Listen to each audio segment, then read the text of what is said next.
Hey guys, welcome back to my YouTube channel. So today we're going to Wynnum by train and bus. It was pretty long, but it's worth it. So the bait we're using is a shrimp and squid. So for this one, I'm just casting it right in front of me because it was low tide. Not too many big fish, so that's why I just cast it right up front with shrimp. Because it's really effective catching like small fish just for fun before it gets high tide.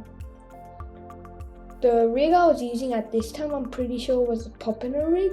It's like a rig where it's like an American rig. I see that rig a lot in America, like in Florida and places. But yeah, I just like to use it a lot so the thing you need is one big sinker at the very bottom of the rig, and then around in the middle there's like a little piece of line sticking out with a hook and something called a floater on it. So it makes the hook kind of float in the middle of the water. And yeah, just found it really easy. It's pretty good at catching fish too. So then you don't catch fish that just stays in the bottom or stuff. Because with the Carolina rig, the thing about it is the sinker hits the very bottom and then the bait's kind of on the ground, so there's less variety of fish.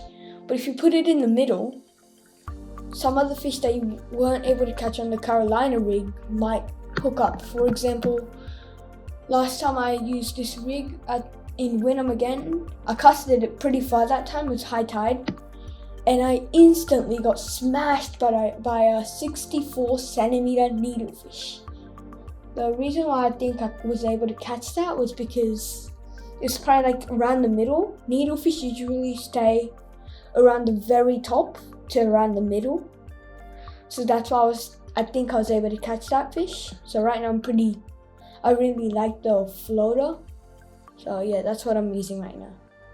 Another option is just using a Carolina rig and putting a floater in front of the hook. So then it kind of floats.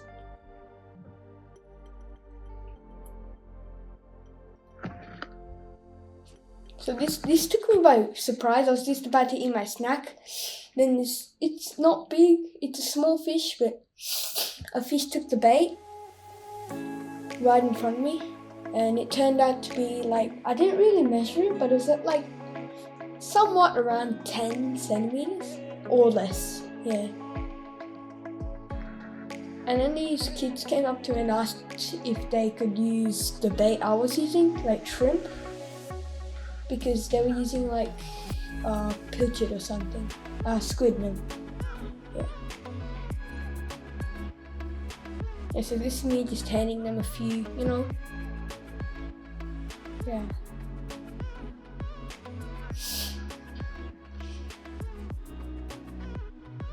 Oh yeah, and this time I think I changed it back to the Carolina rig, but I added a floater to the behind the hook. Yeah. See the orange and yellow thing? That's what you call the floater. That's what you need for a popper rig. Without a popper rig, it'd just be a sinker in the very bottom, line sticking out, and hook, and that'd just be a drop rig. Yeah. So this is me again, just placing it on the rail because it's useful. Yeah. Oh yeah, and before this, I didn't take a video of this, but I caught a 20 centimeter bream. Wasn't legal. But yeah, I wasn't able to take the video of it, but I just letting, I caught a 20 centimeter bream.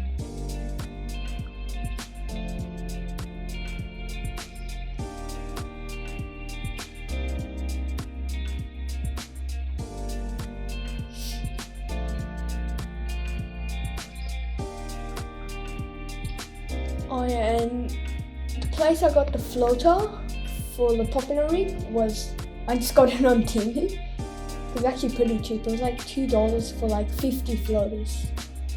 So that's where I bought it from, if you want to use the rig. Yeah, and sorry that the camera is not really good. This one, my dad also got it for free on Temu. Yeah, apparently it's 4K, you know, 4K? Yeah, but it's probably like fake 4K. Yeah, and this is the second day of fishing. We went to like a different spot in the Gold Coast with some of my friends. And this is me catching a javelin grunter. Pretty sure that's the name. It's actually pretty cool, colourful. Yeah, just let him just straight on let him go. It's way too small. And this is my first ever horse mackerel. Some people, normal people use them for live bait, but like I'm from Japan, and like in Japan they really love eating this fish, and I've never actually had one before. So I just decided to catch, keep. Pretty sure they don't have a legal size limit. So yeah, that's my dad catching a tailor. We caught so many aji, we call it in Japan. Very delicious. Oh, this is me catching a different species of grunter. Yeah. Oh yeah, and the rig I was using this time was a sabiki rig. It was just like a, in Japan, we call it iregui. It means like instant hookup.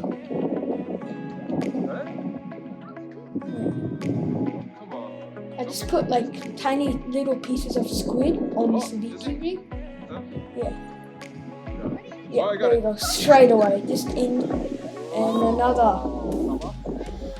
another horse mackerel.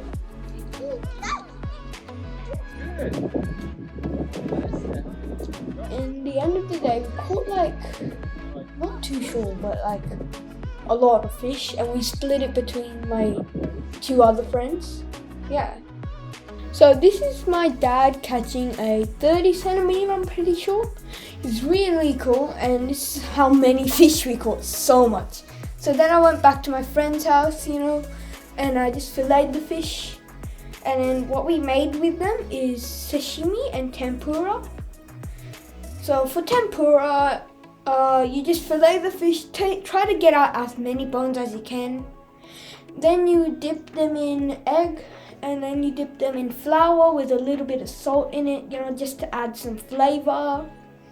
Then you put them in a pot with oil. You don't need too much actually. I've seen like YouTube videos where they put like lots of oil, but you know, in Australia, like oil is pretty expensive now. So what we do, we only use like look, it's like barely covering the bottom of the pan.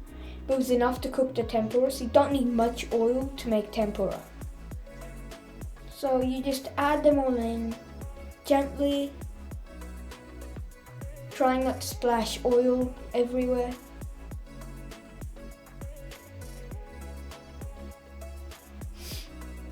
And if they're not cooked enough, you just cook them again. And this is the sashimi we made, and we just cooked it with the Bream.